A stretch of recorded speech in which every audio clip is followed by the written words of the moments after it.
It's hard to not be drawn in when Adelpha Santiago enters the room.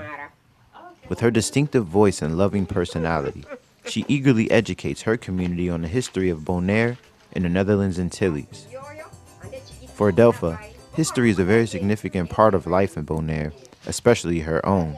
As a younger woman in Rincon, the island's former slave village, she became fascinated with the past. In many ways, she took after her mother Chini, who was also a carrier of knowledge, history, and culture. One area Santiago displays her expertise is in the art of making clothes. With a selection that dates back 100 years, each outfit tells a different story about how life used to be on the island. From 1640 to 1863, men were enslaved. They would walk over 20 miles from Rincon to the opposite end of the island to work in the salt mines during the week. Bonaireans, still proud of their past, still preserve these slave huts where 7 to 8 men would sleep until the weekend, when they were allowed to walk back to their wives and children. Edith Strauss-Mercera, who is also proud of her history, has a great knowledge of the island's open-air museum.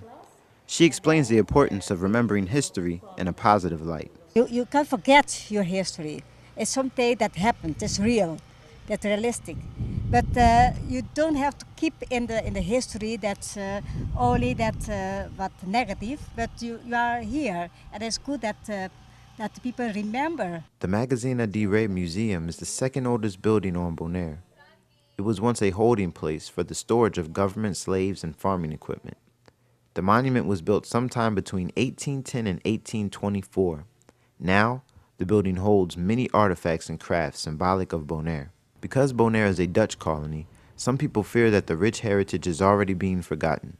Newspaper editor Franklin Antoine already sees evidence of the Dutch exploiting the island for profit. The people can go fishing anymore at the coast.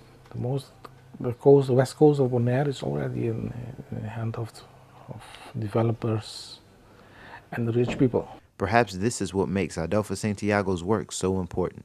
Her efforts have not been in vain, and in 2007, the Bonairean government awarded her the Honorable Leader of Culture.